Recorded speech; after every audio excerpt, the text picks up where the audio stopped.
It's an exciting day today, and although it's Saturday, I have promised that I will post the last chapter of The Middler today so that we can start our new book on Monday.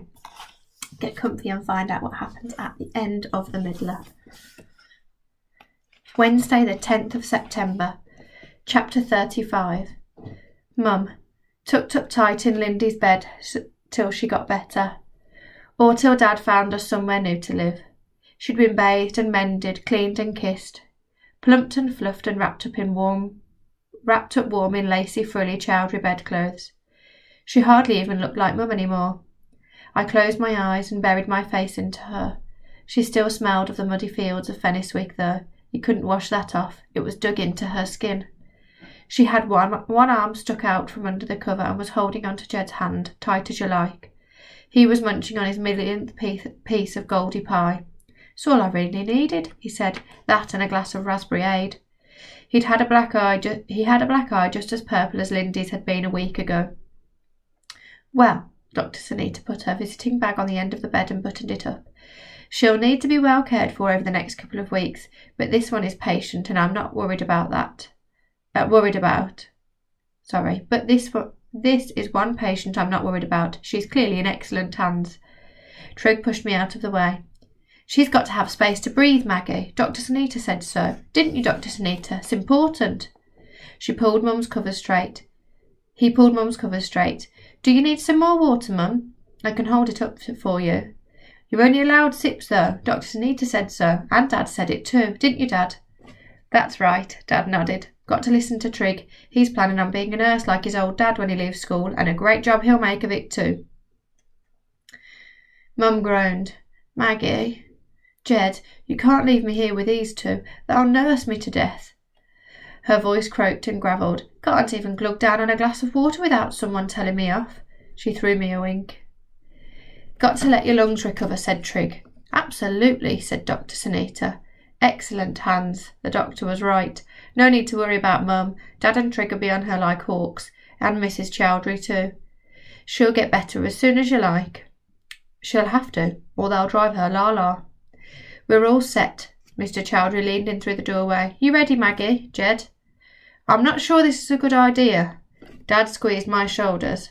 Jed could hardly walk yesterday, and— "We have to go, Dad," I said. "Soon as we can. All those eldists are still locked in."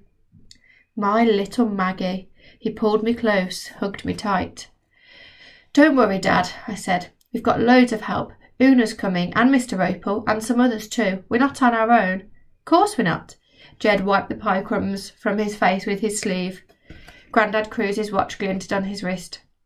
"Half the town's tacked up outside. They're ready to follow Maggie anywhere. Look through the window." There they were, a long line of ponies and traps, people from all over the town. The whole Marino family, old Doddy Stanbury, Mr. Webster, Mr. and Mrs. Owens, the Rickard sisters with their violins, Frederick reading his book in the back of a cart, and Lindy, of course, saving a space right next to her for Jed. All of them waiting there in the street, waiting for me. Even Mayor Anderson was there, wedged between Peg Goodman and Mr. Temple. She was going to help us track down the eldists, like it or not. "Wow," said Trigg. "There are hundreds of them. 1, 2, 3, and," croaked Mum, "Mr. Opal has personally promised he'll teach Jed and Maggie everything he knows about keeping safe while you're wandering." "Mr. Opal should be staying put." Dr. Sunita swung her bag off the bed. "That leg of his will get much better with rest and recuperation. I've told him that, but he doesn't take the slightest bit of notice."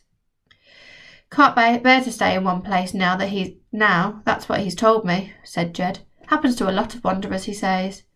18! Trigg beamed. 18 ponies and 18 carts.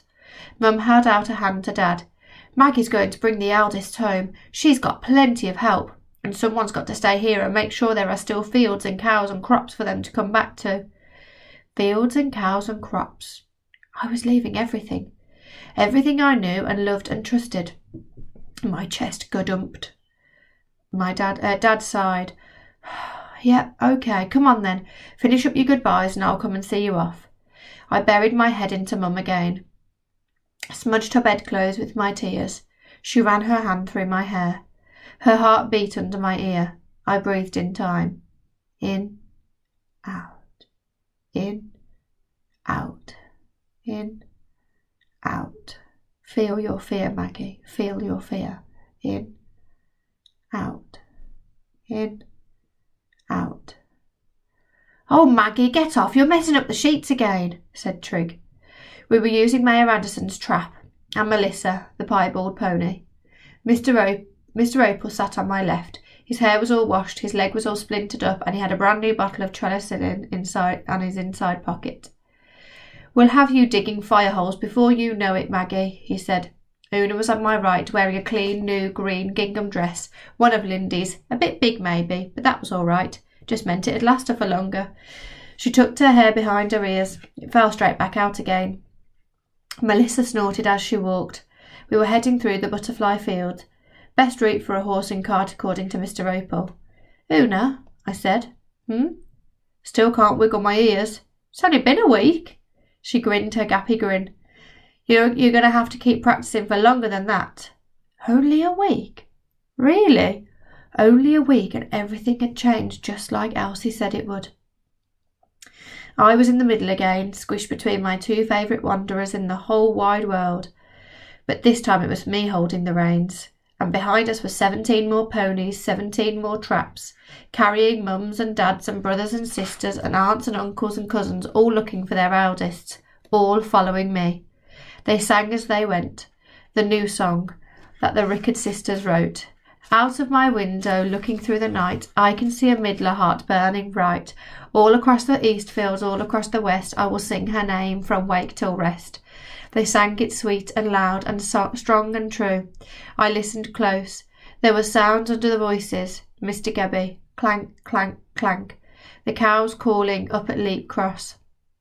The wind rustling the leaves. A single chirping cricket who didn't know summer was gone yet. And there, soft as you like, the old dead relatives joining in.